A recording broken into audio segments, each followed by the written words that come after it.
Bonjour et bienvenue à cette toute nouvelle édition de Pour votre information. J'espère que vous allez très bien. Cette semaine, notamment avec nous, Anne Thibault qui viendra nous parler du tour du silence. Aussi Stéphane Niel, lui qui est le leader, le chanteur de la formation Yellow Molo, qui en est à sa tournée d'adieu. Aussi, on vous parlera de projets, de nouvelles émissions. On veut vraiment que vous déposiez vos projets. Nicolas Vincent-Poirier vient nous parler du film de l'heure, celui qui rapporte le plus d'argent au box-office ces jours-ci, soit le dernier volet de la franchise des Gardiens de la Galaxie. Et également, on débute tout d'abord avec Darcy Lavallée, qui est d'ailleurs un policier à la retraite et qui a écrit un livre sur son expérience de policier, sur son métier. Je vous souhaite une très belle émission.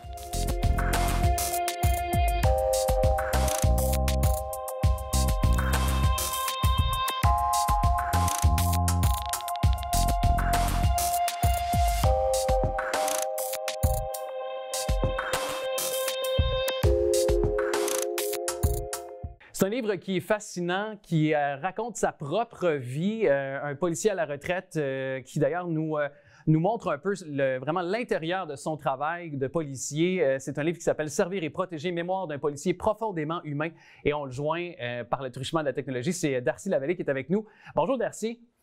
Bonjour Alexandre. Merci d'être avec nous. À la retraite donc maintenant, après plusieurs décennies de loyaux services. Effectivement, ça fait 4 ans là, au mois d'avril que je suis. Et pourquoi vous avez décidé d'écrire ce livre-là, de vous raconter là, à travers ce livre? Ben, écoutez, je vous dirais que j'ai commencé ce livre-là pendant la pandémie. J'imagine qu'un petit peu comme tout le monde, là, je me cherchais quoi faire. J'aime ça écrire, j'aime ça raconter des histoires, donc j'ai combiné un peu les deux. Puis, à l'automne 2020, j'ai commencé à écrire une petite histoire comme ça, puis tu peux en écrire un autre, finalement, je me suis rendu à environ 75. Pendant le processus, je faisais lire mes histoires à mon entourage, puis c'est eux qui m'ont suggéré à un moment donné peut-être de publier. Donc, c'est ce que j'ai fait. Je me suis adressé à des maisons d'édition. Les éditions JCL ont accepté de me publier. Oui. Est-ce qu'on juge trop le travail des policiers? Il me semble que j'entends souvent des gens qui frappent contre le travail des policiers, mais quand il arrive une urgence, on est content de les voir arriver. Oui, je pense que les gens sont quand même assez sévères envers les policiers. Souvent, c'est des petits commentaires qui ne sont pas nécessaires. Je vais vous donner un exemple de fait. J'ai vu une de mes amies qui a publié un petit commentaire sur Facebook l'autre fois, elle était qu'un véhicule de police électrique. Mais là, c'est correct d'avoir ce commentaire-là, je n'ai pas de problème avec ça. C'est le monde après ça qui vont se permettre de faire des choses complètement nécessaires. Ça arrive régulièrement. Oui. Dans le livre, on comprend qu'un travail pour un policier, ça peut être, disons, ça peut impacter finalement sur toutes les sphères de notre vie. Vous avez plusieurs témoignages de drames qui sont arrivés, mais également des anecdotes, disons, un peu heureuses. Il n'y a pas cette anecdote entre un client et une escorte ou... Oui, effectivement. Ça, c'est une des anecdotes cocasses qui est dans le livre, en fait. Je ne voulais pas justement qu'il y ait juste des drames. Je voulais qu'il y ait un petit peu de goût, d'histoire drôle, d'histoire inusitée. Celle-là, oui, effectivement, c'est un client qui n'est pas satisfait des services de... Non, un petit peu le pas de pouvoir, mais c'est ça. Il n'est pas satisfait des services de son escorte. Puis, il n'a pas trouvé rien de mieux à faire que d'appeler le policier. Ça, c'est assez particulier. C'est ça que je la raconte. C'est une histoire que je raconte dans le livre. Oui, et c'est assez croustillant. Juste pour ça, procurez-vous ce livre-là. Mais évidemment, je ne peux pas passer à côté de la fin du livre. En tout cas, une des histoires aussi qui nous interpelle parce que vous-même, justement, vers la fin de votre carrière, si je ne m'abuse, si ma mémoire est fidèle, mais vous avez pris des antidépresseurs. Donc, c'est dur, ça use à travers le temps être un policier. Veut pas, on dit souvent que nos policiers ont une couenne dure, la carapace dure, mais veut pas, vous n'êtes pas insensible à ce que vous vivez, ce que vous voyez aussi, là. Bien, effectivement, je pense que les années, à un moment donné, c'est l'accumulation. Hein? Au début, quand on est jeune policier, on a une carapace, on a l'impression que les événements ne nous affectent pas nécessairement directement, mais avec le temps, éventuellement, là, oui, ça devient difficile. Oui, moi, je fonctionnais à la fin, mais c'était à partir de 2008. De 2008 à 2018, là, je fonctionnais grâce aux antidépresseurs. En 2018, à un moment donné, j'en ai eu assez. J'ai décidé d'abandonner. En fin d'après-midi, je suis parti en fin d'après-midi. Je suis retourné. Ah oui. Est-ce qu'on soutient assez nos policiers? Est-ce qu'ils ont assez de soutien psychologique au sein de... Je ne veux pas cibler un corps de police là, parce qu'il y en a plusieurs au Québec, mais est-ce que globalement au Québec, on les accompagne suffisamment avec un soutien psychologique pour nos policiers? Ben, je pense pas, non. Non. Bien honnêtement, je vais prendre, mettons, mon corps de policier. On avait droit à 8 rencontres, 8 séances avec. Je ne choisis pas nécessairement qu'on intervenait, ça va être des intervenants que les autres vont choisir. Moi, je dirais que 8 séances, c'est vraiment pas assez. Finalement, moi, en 2018, j'ai décidé moi-même de consulter mon propre. J'ai payé de ma poche. J'ai eu 25 séances, ça m'a coûté 2500 $. Pour répondre à votre question, non, je ne pense pas qu'il y en a assez. Souvent, les policiers vont vivre un drame, une tragédie, puis 5 minutes après, quand c'est fini, ben, ils vont aller répondre à d'autres appels, parce que 2 appels en avant. Souvent, on n'a même pas le temps de respirer entre 2 événements, ou les gens partir. Je pense qu'il y en a un peu de soutien, mais ça peut être mieux. Ouais. Si je veux ramener notre conversation sur un terrain un peu plus lumineux, parce que j'imagine que quand on décide de faire pendant autant d'années et de quand même de conserver notre travail, c'est parce qu'il y a une partie qu'on aime quand même de notre métier. On dit souvent qu'être policier, c'est, bon, pour ceux que je connais autour de moi, des amis qui sont policiers, c'est une vocation. Hein? Pour vous, c'est quoi peut-être après, quelques années après votre retraite, là, avec un peu de recul, quelle est peut-être votre fierté d'avoir été policier? Est-ce qu'il y a un événement, est-ce qu'il y a un moment ou c'est tout simplement l'ensemble de votre carrière qui vous rend fier? Ben, moi, je pense que l'ensemble de ma carrière me rend fier. Si vous parlez des moments en particulier, je vous dirais que mes plus beaux moments, moi, j'étais enquêteur aux agressions sexuelles. Donc, si à l'issue d'un procès, j'étais capable de donner la culpabilité discrète, oui, ça, c'est très valorisant. Ça, c'est sûr que ça arrive quand même assez souvent. Il y a des beaux moments là, quand tu es capable de rendre justice à une victime, ben, c'est très valorisant. Ouais. Je veux dire, dans l'ensemble, moi, c'est plus l'ensemble de ma carrière, je suis quand même satisfait. Ça sera à faire, je ne sais pas. Je pense pas que je referai le métier encore une fois. Ah oui? Mais non, je suis quand même satisfait. Puis, écoute, ça m'a permis de gagner ma vie. Et c'est quand même un métier valorisant. Vous l'avez dit, c'est une vocation à un moment donné. Oui. Il nous reste un peu de temps ensemble, Darcy et Lavallée. Donc, toujours, on parle avec l'auteur de Servir et protéger mémoire d'un policier profondément humain. Est-ce que, si je vous pose la question globalement sur ceux qui font le métier présentement de policier, eux qui, puis vous l'avez vu, le métier qui a tellement changé, qui a évolué à travers les années, on sait qu'il y a des... on en parlait avec des invités un petit peu plus tôt. La pandémie a ramené son lot de conversations sur la santé mentale, déjà que c'était présent, mais là, il y a comme une recrudescence de ces interventions auxquelles les policiers doivent faire face avec des gens qui ont des cas de santé mentale. Ça semble vraiment être plus chargé pour le quotidien des policiers. Donc, est-ce que c'est devenu de plus difficile maintenant d'être policier qu'il y a peut-être une quinzaine, une vingtaine d'années?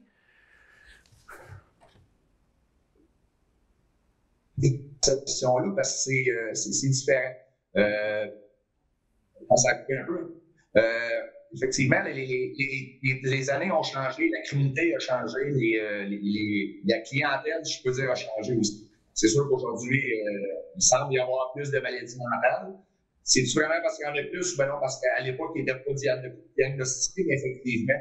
Mais un côté d'une facette difficile aujourd'hui, c'est le fait que tout le monde a des cellulaires, tout le monde peut filmer en tout temps. C'est pas nécessairement le fait d'être filmé qui est troublant, c'est le fait que le monde va mettre l'extrait qu'ils veulent. C'est là que ça devient difficile.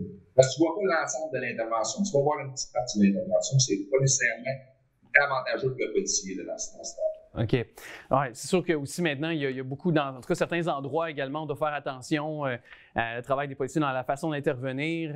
On a parlé beaucoup du travail des policiers en lien avec le profilage racial. Il y a eu beaucoup de choses qui ont été mentionnées sur le travail, mais je pense que, et je ne veux pas nécessairement parce qu'on n'a pas le temps d'entrer dans toutes ces sphères-là ou ces directions-là auxquelles j'aimerais aller, mais globalement, je pense qu'il faut toujours contextualiser chaque intervention et peut-être aussi dire que l'ensemble des policiers, la majeure partie des policiers, la majorité font bien leur travail. Je pense que c'est ce qu'on doit retenir. Là.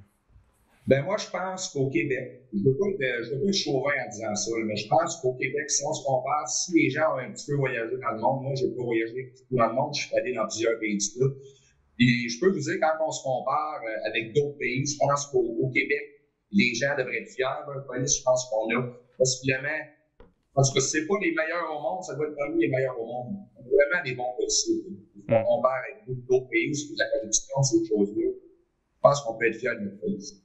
Monsieur Darcy-Lavallée, auteur de Servir et protéger mémoire d'un policier profondément humain, merci beaucoup de nous avoir parlé. Ben, merci beaucoup, Alexandre, ça m'a fait plaisir. Le 17 mai prochain, on vous invite au Centre de la Nature. 17h30, c'est l'heure, le point de ralliement, mais 18h30, ce sera le coup de départ du Tour du Silence.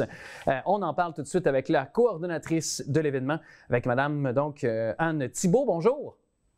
Bonjour, ça me fait plaisir d'être avec vous. Bien, merci vous aussi, merci d'être avec nous. Et puis, tout d'abord, peut-être placer dans le contexte, avant de parler plus longuement de l'événement, puis bon, un peu de l'ABC, de comment ça va se dérouler, mais ce que c'est ce Tour du Silence-là?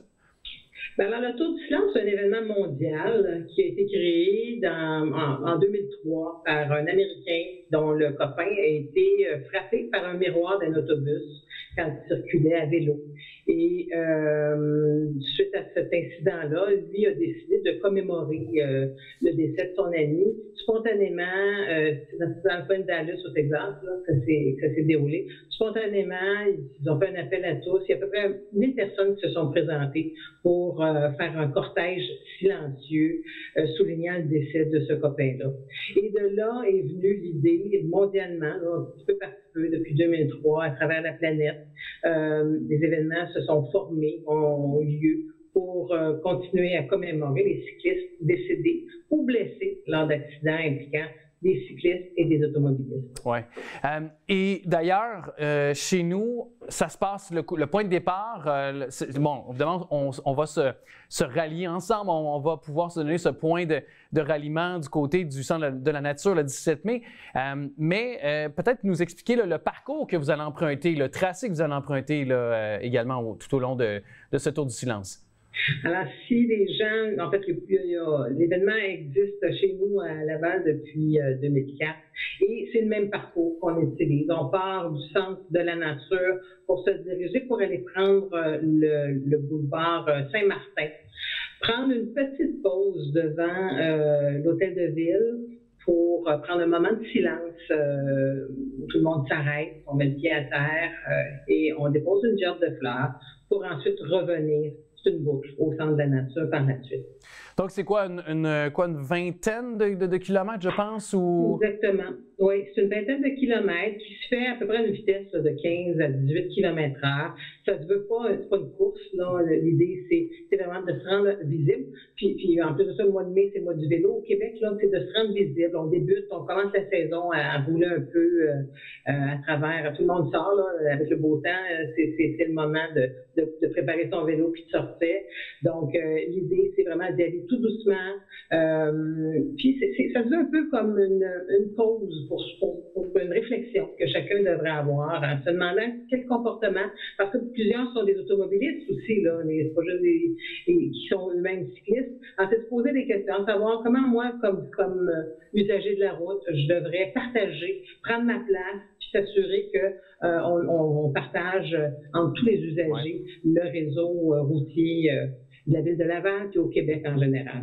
Oui, ni plus ni moins. Et d'ailleurs, on dit souvent que c'est de conscientiser déjà en amont, de s'assurer que nos jeunes aient un bon comportement aussi sur le plan de bien surveiller les panneaux de signalisation, de bien respecter le code de la sécurité routière. Autant, évidemment, c'est un partage qui va de pair avec les véhicules puis les cyclistes. Donc, je sais qu'il y a un volet jeunesse également à l'événement. Je pense qu'il y a certaines écoles du territoire lavallois qui vont s'impliquer, du moins. Tout à fait. Cette année, en fait, c'est la troisième fois où il existe un volet scolaire autour du silence.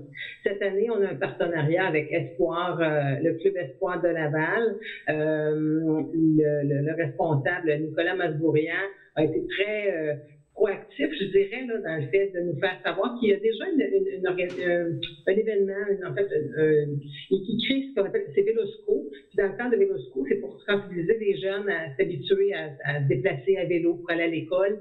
Et on a combiné le tour du silence et leurs activités habituelles pour faire en sorte que l'école Cœur-Soleil, si je ne m'abuse, soit donc bénéficie de leur présence le 17 même pour parler du tour du silence, puis habituer les jeunes à rouler, à être conscients de l'impact qu'ils ont sur la route, d'être conscients du danger autour d'eux. Alors, je pense que c'est une très bonne chose que de permettre de conscientiser les jeunes, parce qu'on veut que le développement de transport actif soit possible. On s'en va vers des volets verts, on veut de la mobilité active. Alors, on est vraiment dans ce sens-là. Puis on a vu que la Ville de Laval a aussi adopté beaucoup de choses actuellement, puis on a d'ailleurs leur soutien dans ce contexte-là. Le réseau cyclable se développe. On change la façon de concevoir les pistes cyclables. Elles ne sont plus uniquement bidirectionnelles. C'est-à-dire que souvent, les pistes faisaient en sorte qu'il y avait du même côté, un aller-retour, les cyclistes roulaient du même côté de la rue. Alors maintenant, on y va plus vers des pistes bidirectionnelles. Donc, quand on conçoit le réseau cyclable, on a ça comme en tête quand on les prévoit. Ouais. Alors, il y a une belle tendance que la Ville prend actuellement. C'est pas parfait, remarquez bien, mais on sent qu'il y a une belle volonté. Une intégration. Une intégration qui se fait de mieux en mieux. L'urbanisme aussi, l'urbanisation de la ville, tout ça, les développements. Votre père, maintenant, on le sait, c'est un passé. Puis heureusement, là, avec le développement du vélo et évidemment de tout ce qui en découle. Et donc, évidemment, casque obligatoire. Je pense que ça va de pair avec la sécurité. Hein. On veut sensibiliser, on veut faire la promotion de la sécurité, donc ça va de pair pour l'événement. Est-ce qu'on doit s'inscrire quelque part ou on peut se rendre 17h30 le 17 mai au Centre de la Nature? Tout simplement, on peut participer au mouvement? Alors, il est possible de s'inscrire sur place. C'est pour ça qu'on invite les gens à se présenter vers 17h30. Mais il est possible aussi, en allant sur le site du Tour du Silence, de s'inscrire de façon électronique. Là, ça se fait très simplement. Et c'est pas plus compliqué que ça. Votre nom, on comprend les risques de circuler à vélo, tout ça. Puis, ça y est, on veut avoir un registre qui participe parce que la Fédération québécoise de sport cycliste chapeaute l'événement et assure les gens pendant qu'ils sont présents pour l'événement. Alors, voilà. Et on a une belle jeune porte-parole cette année, qui est Naomi Julien, une jeune fille inspirante que j'ai rencontrée à quelques reprises, qui revient d'Europe d'ailleurs, dans le cadre d'une compétition là-bas. Naomi a participé aux Jeux du Québec. 3 médailles d'or. 3 médailles d'or, on est bien fiers d'elle. Et elle a une belle attitude, une belle compréhension. Pour elle, le vélo, c'est important. Et puis, je pense qu'elle veut que les jeunes s'impliquent, mais pas juste les jeunes, les moins jeunes. C'est tout le monde, oui. Voilà. Madame Anne Thibault, merci beaucoup de nous avoir parlé. Puis on invite aux gens aussi, les automobilistes, d'être courtois parce que la saison de vélo ne fait que commencer. Alors, c'est tout au long de l'année et tout au long de l'été à venir qu'on doit être courtois, faire preuve de courtoisie, de patience envers tous les automobilistes, mais aussi les piétons et bien évidemment les cyclistes aussi. Merci beaucoup à vous de nous avoir parlé. Merci, on se voit le 17 mai.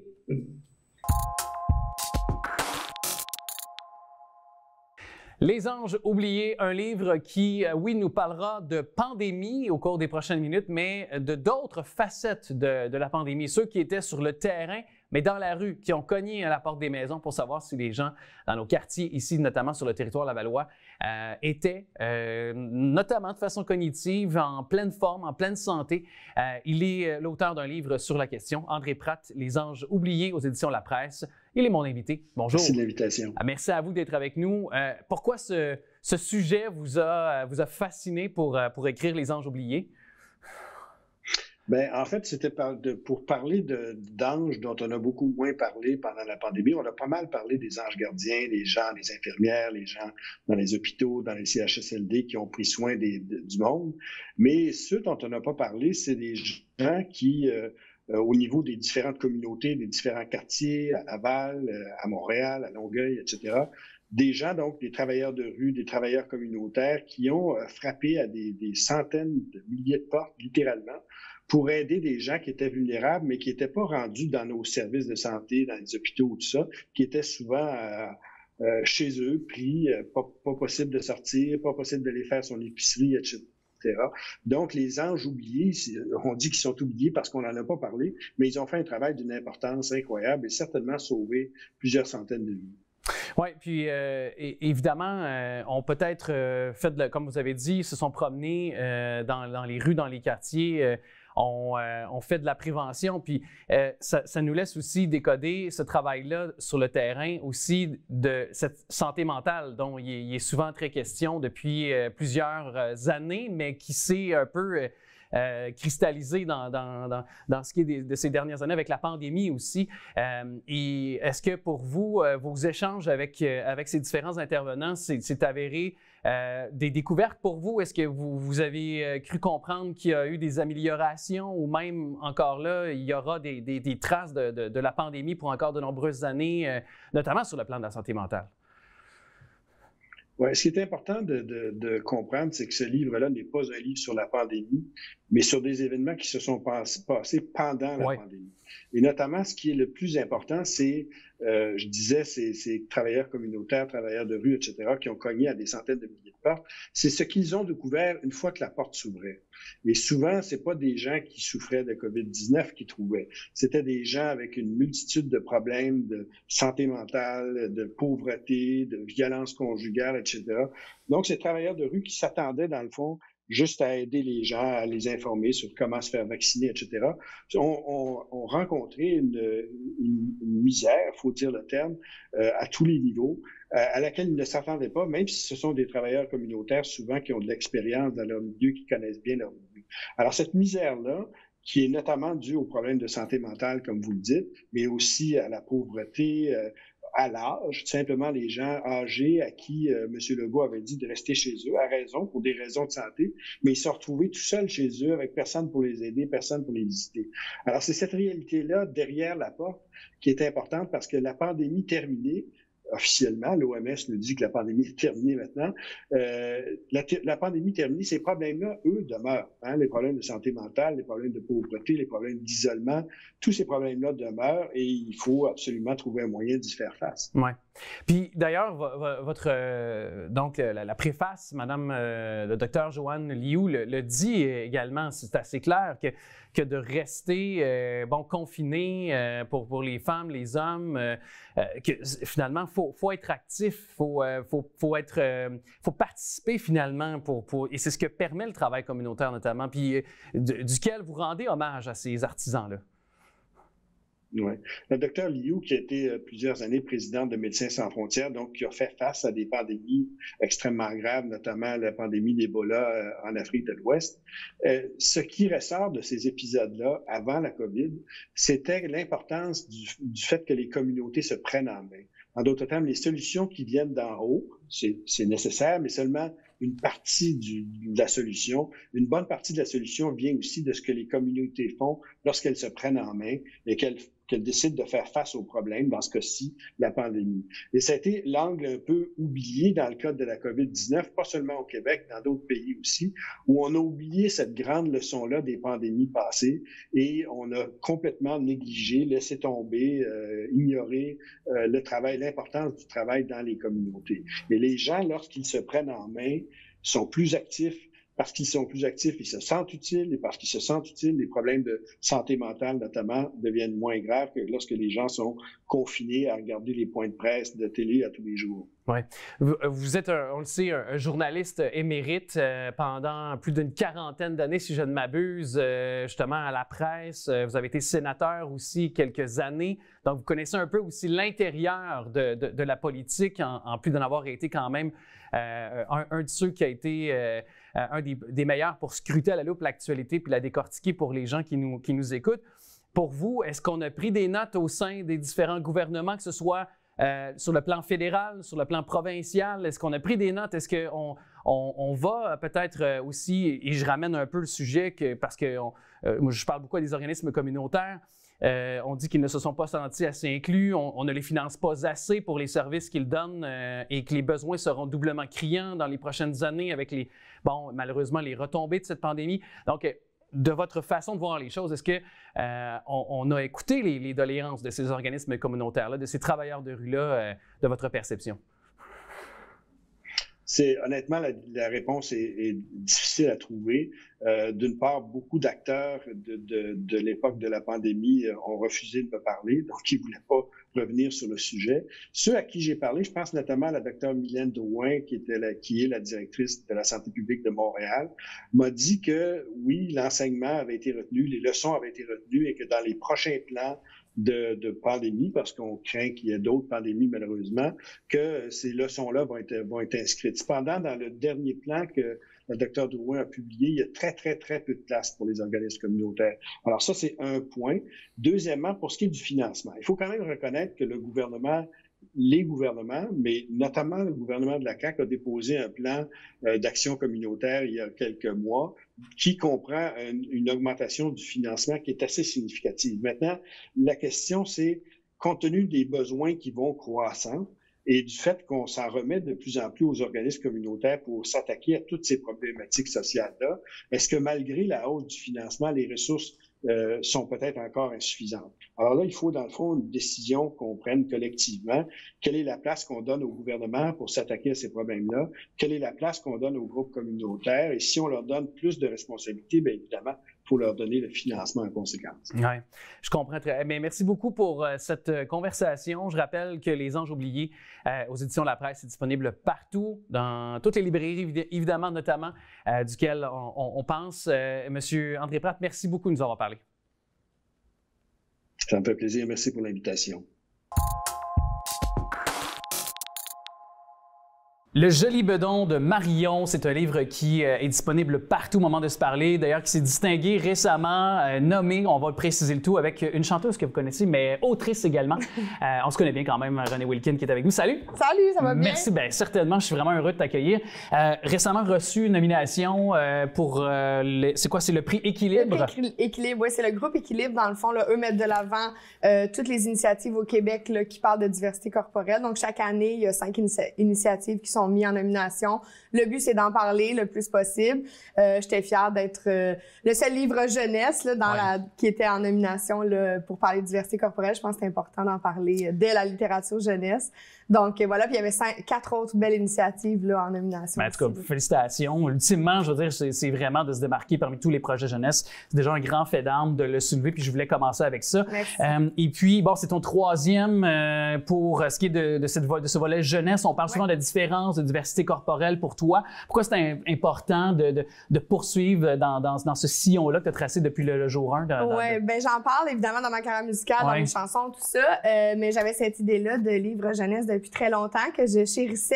Mais bon, j'avais pas nécessairement le temps de me poser avec la tournée, les enfants, tout ça. Là, il y a eu la pandémie, ça a eu ça de bon pour moi.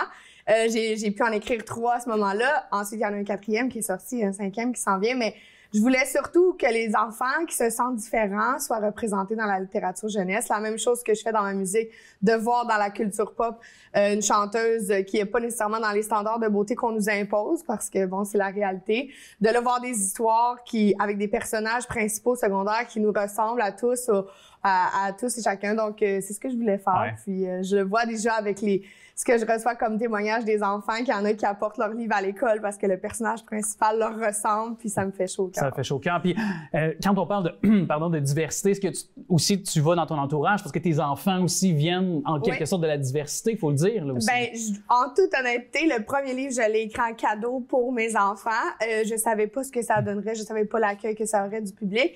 Je cherchais des livres sur la diversité de genre parce que bon, mon fils aime tout ce qui est robes, les fleurs, les paillettes et tout ça. Donc, je cherchais des livres lumineux sur le sujet. J'ai écrit le premier, Le cœur rougeur de Nestor. Puis ensuite, ça a déboulé, mais c'est tout est inspiré de mon entourage. Mes enfants ont la peau métissée, comme Anicée, dans le deuxième livre qui est La peau étoilée d'Anicée. Puis bon, ensuite, c'est le petit livre que j'aurais aimé avoir moi étant petite dans ma bibliothèque, mais c'est ça, des gens de mon entourage qui m'ont inspirée. Bon, le dernier est sur un enfant qui a la leucémie, là, c'est pas nécessairement quelque chose que j'ai vécu, mais je suis allée chercher des témoignages de maman à Sainte-Justine et tout ça, donc voilà. Il y a un travail de fond qui est fait avec respect, là, aussi. Oui, là. Ben je veux m'assurer que ça représente vraiment, tu sais, les gens de qui je parle. Évidemment, je peux pas, tu sais, je touche pas nécessairement à tous les sujets. La même chose pour le tome 2, j'ai pas je sais pas ce que vit une personne racisée au quotidien, mais je peux, de mes yeux de maman, voir ce que mes enfants vivent. Donc, c'est ce que je raconte. Je sais que c'est pas toujours tout beau quand on fait partie de catégories de gens marginalisés ou de la diversité, mais moi, je voulais offrir des livres lumineux avec des protagonistes qui ont un entourage qui accepte tout ça. Avec un ton pour les enfants aussi, puis des illustrations pour supporter aussi le texte. C'est important, les magnifiques illustrations de Annie Boulanger. Annie a fait un superbe travail. Puis, on s'est parlé beaucoup, on s'est assuré. Je disais, même les personnages secondaires, moi, je veux pas que tous les enfants aient les dents droites et parfaites, puis que personne soit échevelé. Je voulais vraiment que ça représente la réalité. Il y a une famille qui est venue me voir au Salon du Livre. Ils ont ouvert la première page du livre, puis c'était eux, la famille. Tu disais, c'était la première fois que dans un livre, je voyais moi, une femme grosse avec mon mari. Elle dit, c'est nous quatre. Puis là, on riait parce que c'était effectivement ça. Mais elle disait, j'en avais jamais vu avant, dans les livres d'histoire que je lisais à mes enfants. Ça amène des réflexions, puis les conversations aussi pour les alimenter à la maison également. Oui, mais c'est ça le but. Le but, c'est juste de discuter de la différence, que ce soit les parents, les amis, la famille, discutent de ça, puis fassent justement qu'on ait une ouverture à ça, qu'on s'intéresse, puis que ce soit représenté juste de dire, ben je l'ai vu dans un livre, puis c'est ça mon entourage, et voilà. Puis d'ailleurs, parlant de dialogue, c'est que toi, suivant la parution de ces 3 premiers livres-là, tu donnes des conférences, des ateliers dans les écoles. Est-ce que, justement, ton retour sur les enfants, les jeunes, soit les commentaires, les questions, tout ça, est-ce que c'est en corrélation avec ce que tu t'attendais? Est-ce que des fois, tu as eu peut-être des observations de leur part qui t'ont surprise? En fait, ce que je trouve le plus beau, c'est qu'en général, les enfants ont une belle naïveté et une grande, grande ouverture à la différence, justement. Souvent, ça vient plus des parents ou de l'entourage, parce que, des fois, d'entrée de jeu, exemple, avec le joli Benoît de Marion, je vais dire, vous pensez que c'est qui le personnage? C'est qui ressemble à qui? Puis tout le monde est là. C'est comme s'ils font pas le lien. Puis là, je leur dis, ben c'est moi. C'est toi, Ils font, ben oui, mais à la base, il n'y a pas de jugement préconçu ou quoi que ce soit. Donc, on en parle vraiment dans l'ouverture.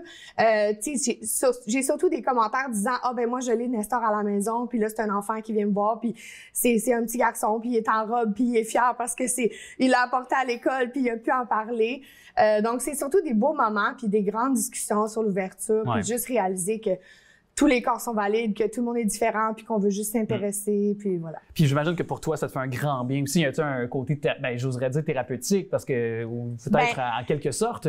Oui, puis je dirais que j'avais déjà dans ma vie eu des commentaires par rapport à mes albums, tout ça, par rapport aux chansons, mais là, on dirait que ça a comme une portée encore plus grande quand les gens m'écrivent et me disent « Je savais pas comment aborder tel sujet » ou « Ma fille, elle trouve ça difficile parce qu'à l'école, elle a des commentaires sur son corps. » Ben là, de recevoir des témoignages me disant « Ben ces livres-là nous ont aidé à au moins ouvrir la discussion », ben c'est sûr que ça me rend fière.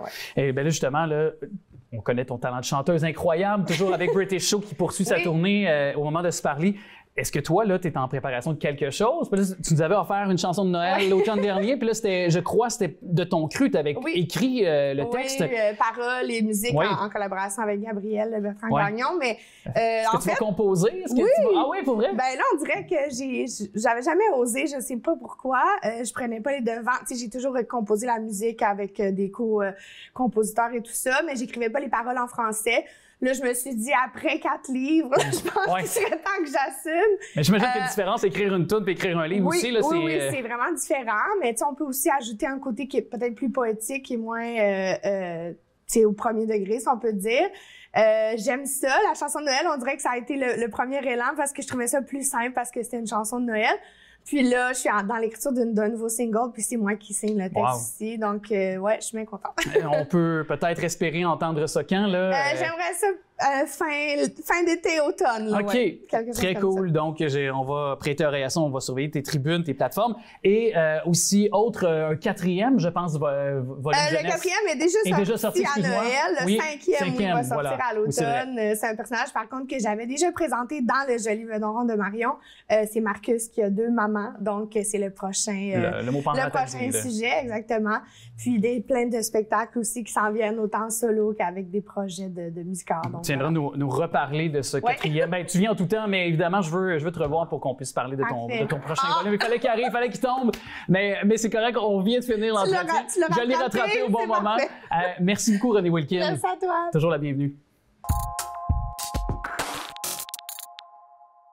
Je suis vraiment content de parler, mais à la fois triste parce que c'est une des dernières entrevues que j'aurai peut-être l'occasion de faire avec Stéphane Yelle de la formation Yellow Molo. Il est avec nous pour nous parler là, des derniers moments. C'est la tournée d'adieu pour la formation musicale québécoise bien connue. Salut Stéphane! Salut, ça va bien? Ça va bien, toi? Ben oui, ben oui. Hey, avant toute chose... Dernier tour de piste. Oui, avant de parler du dernier tour de piste, on s'est parlé très souvent à la radio puis dans différentes occasions pour jaser musique, mais je t'ai jamais demandé ça, puis je ne sais pas pourquoi je te l'ai pas demandé avant. Pourquoi Yellow Molo? Ça venait d'où ça, à la base, le nom du band? Ben, tout simplement, mon nom de famille. En 93, c'était mon nom de chansonnier. Puis, ça vient de mon agent à l'époque. Christian Racine m'appelait comme ça parce qu'il me trouvait très relax. En fait, je projette toujours que je m'en fais pas tout ça, mais en réalité, c'est tout en dedans. Là. Je suis toujours en train d'analyser, essayer de parfaire les choses, mais aussi quand les gens savent que je mène de front plusieurs choses à la fois, je peux avoir l'air un peu perdu des fois, mais c'est ça, comme il y a 24 heures dans une journée, des fois, Ouais. Un TDA. Puis aussi, le fait que je suis dans quelque chose de très créatif, j'ai l'air de prendre ça mollo, mais en réalité, c'est le personnage. Ouais. Et c'est ça, tu es un TDA assumé comme moi. C'est correct, on se comprend. Oui. C'est ça. Dans le temps, ils disaient que j'avais l'air perdu. Aujourd'hui, ils disent que j'ai un déficit et que je suis Asperger. C'est juste qu'on a des mots différents. Oui, c'est ça. Et dis-moi, pourquoi la dernière tournée, pourquoi cette tournée d'adieu s'impose? Parce que j'ai l'impression que tu es tellement créatif, justement, t'en parlais, que tu pourrais créer de la musique toujours, là, finalement. Je pense que c'est un peu un suicide de projet, de dire je veux me sortir du carcan de Yellow Molo. Tu sais, j'ai 50 ans, je pense que je vois la musique autrement. Et j'étais un petit peu... moi, la carotte en avant de moi, c'était d'essayer de faire un hit à la radio. Et depuis 2002, je me suis beaucoup acharné là-dessus. Et j'ai décidé peut-être d'arrêter cet objectif-là. Et je ne l'ai pas souvent dit, mais tu sais, à chaque fois que tu vois de la famille, des amis que tu recroises, tu te dis « Ouais, on vous entend plus bien à la radio, ça existe encore? » Ça a été ma façon de dire « Regardez, là, oui, on existe encore, mais là, j'ai décidé d'arrêter. Puis si vous ne nous entendez pas, c'est pas nécessairement parce qu'on ne fait pas des albums. » Ouais. Et tout ça de façon maladroite et sentie. Ouais. Bien, d'ailleurs, parce que tu ouvres cette porte-là, tu as fait une sortie sur les réseaux sociaux il y a quelques mois de ça, puis tu avais déploré le manque de soutien des radios commerciales dans les dernières années pour le groupe, mais sur des nouvelles chansons, pas les anciennes, parce qu'évidemment, les hits, les Sabrina, Malaise, Alcyon et autres jouaient à la radio. Mais est-ce que tu regrettes ta sortie ou sinon, est-ce que tu changerais peut-être des choses dans cette sortie-là médiatique ou tu es au contraire? J'ajouterais des merci à tous les plus petits médias. Il faut dire que quand j'ai écrit ça, je sortais de mon réveil. On a tous le téléphone prêt pour le réveil matin. Et là, je vois courriel. Ça faisait 2 mois qu'on me promettait des choses de certaines radios commerciales. Et là, je vois, non, finalement, ça ne marchera pas. Et là, c'est la démotivation totale. Bon, j'ai senti comme une espèce c'est comme en dedans une absence totale, un puits vide, le réservoir vide. J'ai fait, non, je suis allé.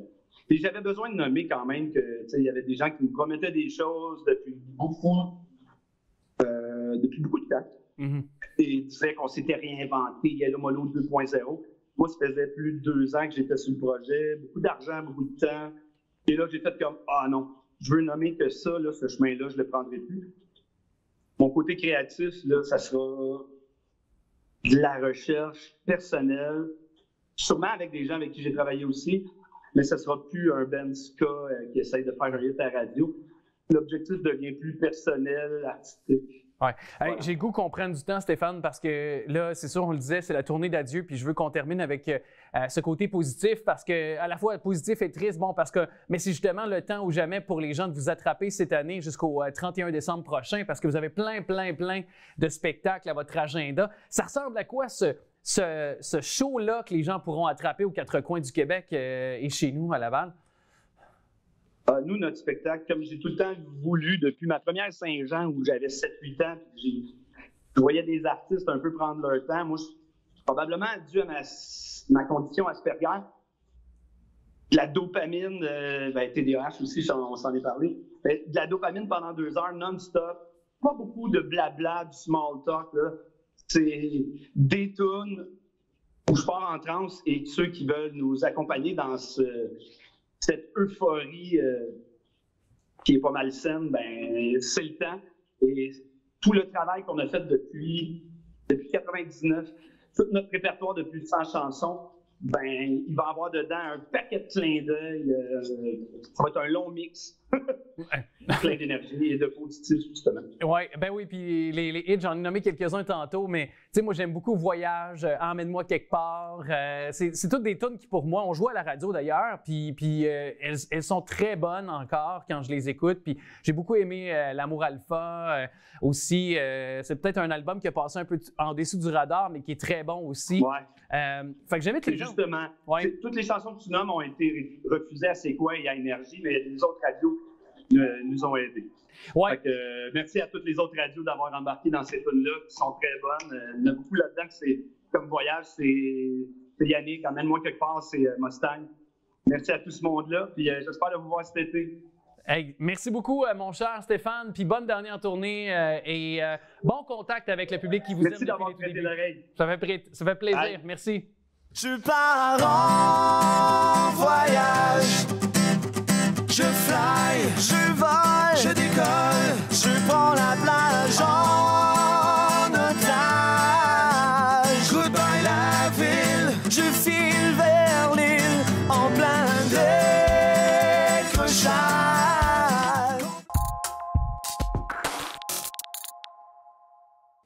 À l'instar de la ville de Laval, TVRL s'ouvre sur le monde, veut connecter avec vous, veut aussi valoriser et démontrer qu'une ville en plein développement et qui d'ailleurs, où il réside plusieurs communautés ethniques de différents horizons, eh bien, ça fait partie de notre richesse collective. Et vous voulez justement faire valoir vos enjeux, les enjeux de votre communauté. Ça peut être sur plusieurs axes, par exemple sur le plan de la culture avec des artistes, par exemple, musicaux ou de différents mouvements, des entrepreneurs, par exemple. Sinon, peut-être un organisme communautaire qui peut rendre des services à des gens de votre communauté. Alors, vous voulez avoir votre propre émission, c'est super simple. Vous avez au bas de l'écran actuellement tous les liens pour acheminer votre projet. On veut vous entendre et aussi profiter de la plateforme de TVRL pour pouvoir faire connaître donc les différents dossiers qui vous préoccupent.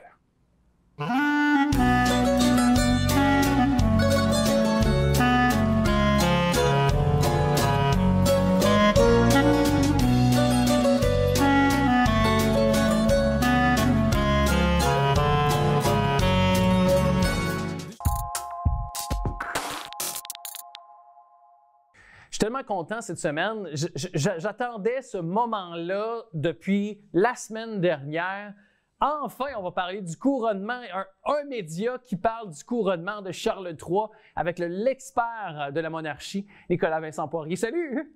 Salut Alex! T'as-tu vu son air bête, toi, à Charles III? Hey, même le prix des timbres va baisser tellement qu'il avait une face à fesser dedans. Ben écoute, on espère qu'il ne regarde pas l'émission présentement. On espère. Non, mais désolé pour tous ceux qui triment sur la monarchie. On blague. On aime notre Charles III. On va être avec lui pendant de nombreuses années. Hey, c'est d'ailleurs, parlant de monarchie, roi et maître au box-office la semaine dernière, un peu sans surprise, avec le dernier week-end d'exploitation. C'est une razzia pour les gardiens de la galaxie. Ben oui, écoute, 289 millions à travers le monde dans sa première fin de semaine de sortie, dont 118 millions en Amérique du Nord. C'est évidemment le numéro 1 au box-office. On attendait ce film-là, Alex, depuis 2017 et c'était censé sortir en 2020. Et bon, pourquoi c'est pas sorti en 2020? Eh bien, c'est pas du tout à cause de la pandémie, c'est que James Gunn, le réalisateur et scénariste du film, s'est fait renvoyé en 2018 par Marvel et Disney à cause d'anciens tweets avec une humour un peu douteuse qu'il avait fait là, une dizaine d'années de ça. Et bien, ça lui a donné le temps d'aller faire un petit tour chez DC, de réaliser le film de Suicide Squad en 2021, la série Peacemaker l'année d'après. Et là, bon, aussi, il faut mentionner en 2019, l'année suivant son congédiement de Marvel, eh bien, Disney a été le rechercher, l'a réengagé. Et bien là, lui, ben, il y avait un calendrier assez chargé avec les 2 productions que j'ai mentionnées. Et bon, ce film-là, enfin, il est sorti. Et James Gunn, non seulement a réalisé Guardians of the Galaxy et le scénarisé, puis donc c'est un des meilleurs films Marvel. Mettons que c'est dans le top 10, à mon avis, à moi. Mais maintenant, James Gunn, c'est aussi le co-président de DC Studios. Parce que, bon, il a fait des choses pendant la petite année que Marvel l'a mis à la porte. Il s'est fait des connexions chez DC et c'est en 2022 qu'il a été confirmé comme le nouveau co-président de DC Studios. C'est lui d'ailleurs qui va réaliser le prochain Superman. Hâte de voir le résultat, mais continue. Mais ce qu'on doit comprendre de Marvel et les Gardiens de la Galaxie, c'est que il est, pour moi, bon, mais il y a un peu de trop de tout. Tu comprends ce que je veux dire? Oui. C'est vrai, il y a un peu de trop de tout, comme tu dis, mais en même temps, si on le compare à les films des 2-3 dernières années, disons que c'est vraiment le meilleur de la bande. Pour moi, ça reste vraiment un film qui est dans mon top 10 des films de Marvel, bon, parce que l'humour est bien dosé. C'est sûr que, bon, des fois, il y en a peut-être un peu trop, mais elle est bien dosée. Et c'est vraiment, ce qui est intéressant, c'est où James Gunn a décidé de nous amener pour la fin de cette trilogie-ci. C'est-à-dire, on va découvrir l'origine de Rocket. Et c'est une direction, mettons, j'aurais peut-être pas choisi, moi, cette direction-là, mais ce qu'il y a, en fait, c'est un film divertissant, mais en même temps tellement triste et touchant. Je veux dire, le méchant dans ce film-ci qui est interprété, je veux dire, il était excellent.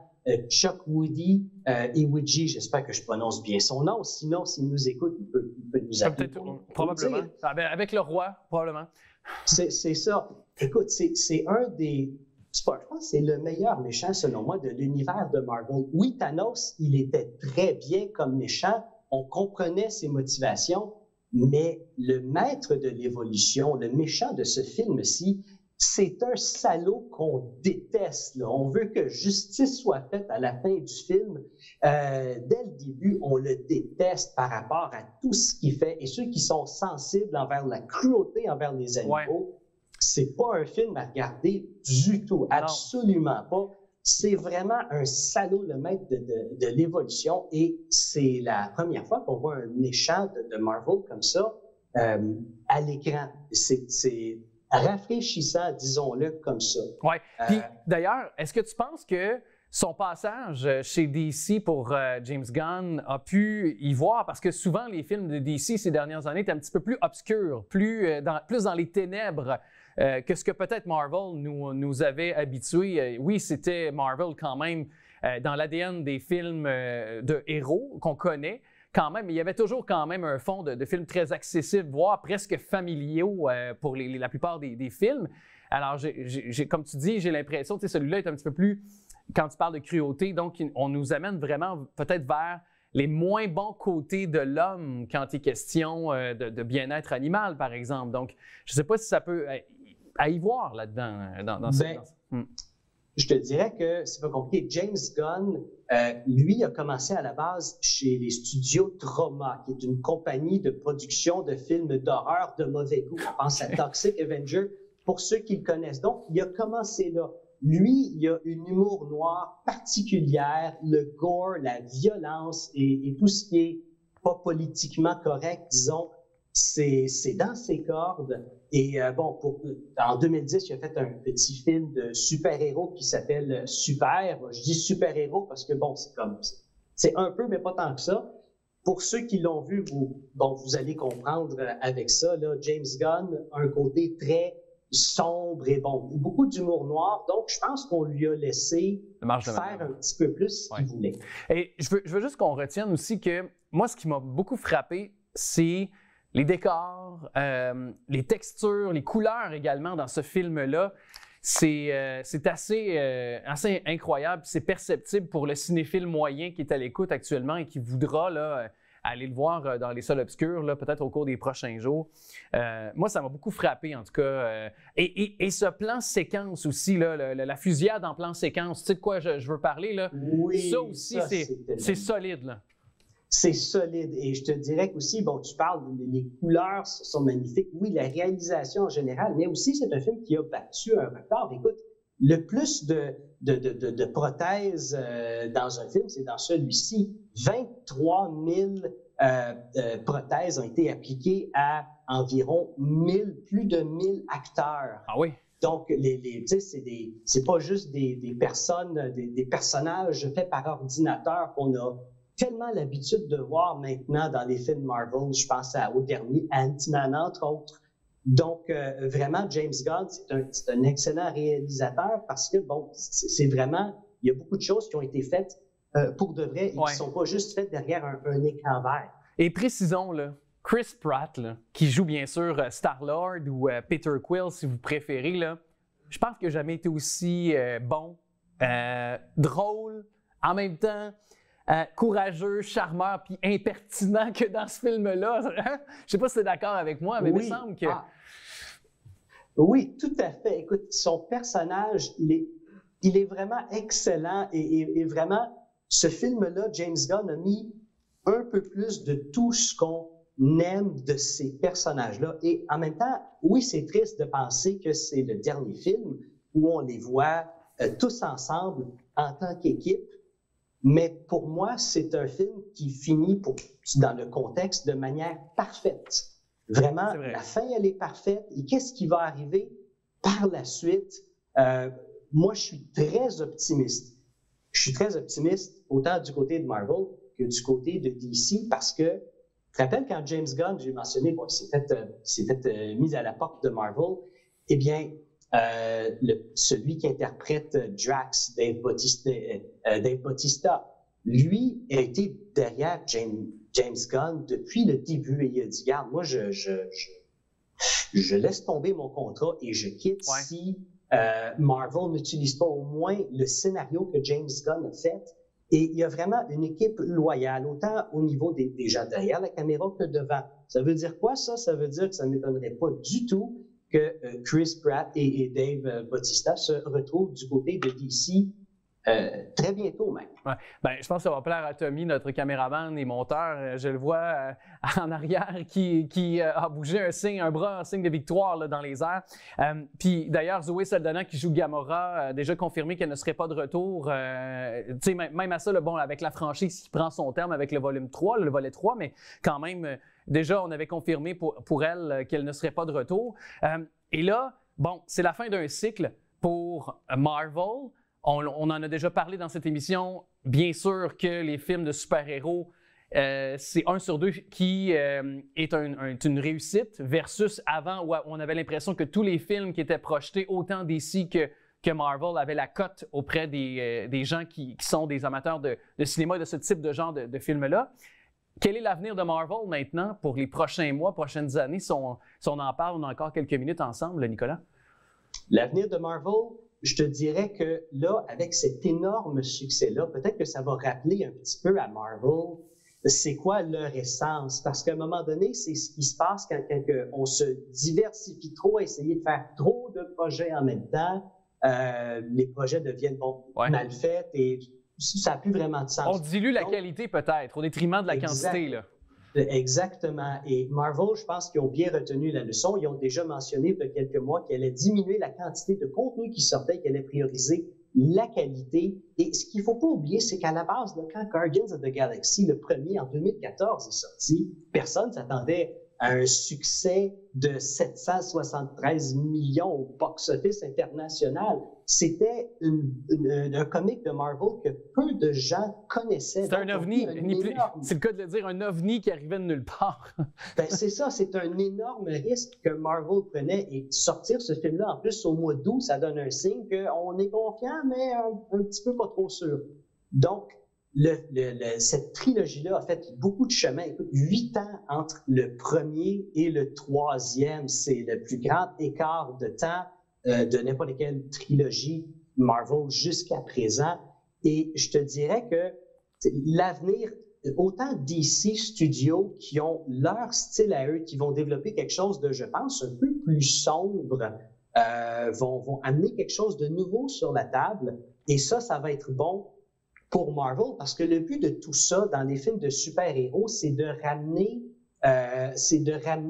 les gens au cinéma, tu comprends? C'est que les gens continuent à avoir confiance. Et maintenant, on commence à avoir de moins en moins confiance due à la piètre qualité de ce qu'autant DC a fait et Marvel. Et on en a déjà parlé aussi, Nicolas, parce que les gens ont un peu déserté à cause de la pandémie. On connaît toutes les raisons, on a découvert des plateformes en ligne. Maintenant, le confort de la maison semble pour certains devenu peut-être la priorité quand il est question de pouvoir consommer le cinéma. Mais des films comme ceux-là, à grand déploiement, que ça passe par le son, l'image d'un cinéma, à grand déploiement, donc d'une salle de cinéma comme on connaît, bien, ça peut ramener donc les gens dans nos cinémas. Puis c'est bon pour l'industrie du cinéma en général aussi. Bien, tout à fait, parce que ces films-là, regarde, Guardians of the Galaxy représente très bien ce que n'importe quel film de super-héros devrait être, autant au niveau de le spectacle, l'émotion, les personnages. Donc, moi, je pense que oui, les choses vont revenir lentement comme elles étaient il y a quelques années, et je pense même en meilleur grâce à ce que DC va faire. Donc, c'était un essai, je pense, de la part de Marvel. OK, on va mettre beaucoup plus de contenu, qu'est-ce qui peut arriver? On voit les résultats. Ouais. Et à cette heure, c'est des films qui rapportent trop d'argent pour juste laisser ça continuer et juste diluer la qualité. Ouais. Donc, c'est à voir au cinéma et je dois m'arrêter, mais je vais juste finir avec ceci parce que j'ai tellement hâte de voir cet automne. Tu connais mon amour pour Denis Villeneuve. Dune 2 s'en vient à l'automne prochain. Il y a une bande-annonce qui a été récemment dévoilée et ce sera d'ailleurs tourné en IMAX, toi chose. Justement, quand je parlais d'image de son, pour les puristes du cinéma, ça passera par une salle obscure au cinéma pour voir ce film-là, Dune 2. J'ai bien hâte qu'on en reparle. Merci à toi, Nico. Merci, Alex. Je vous remercie d'être attentif à notre contenu. Vous voulez d'ailleurs rattraper des segments d'émissions, des entrevues, possible de le faire sur le tvrl.ca, sur le portail YouTube également de TV Laval. Vous pouvez également vous faire entendre en nous écrivant sur Facebook si vous avez des suggestions ou des commentaires. Je vous invite aussi à nous suivre tous les dimanches pour notre bingo parce qu'évidemment, vous pouvez gagner plusieurs milliers de dollars, dont ce dimanche 9h30, 3 500 $ en lot total, dont 2 250 $ pour la carte pleine. Je veux remercier des artisans qui contribuent à l'arrière des caméras, donc qui me font briller devant vous, soit notamment Tommy, Yannick, Daniel, Jacques, aussi Alain à la réalisation, Manon, précieuse Manon à la recherche, je ne voudrais pas l'oublier, et vous d'être là de semaine en semaine. Au plaisir de vous retrouver. À très bientôt.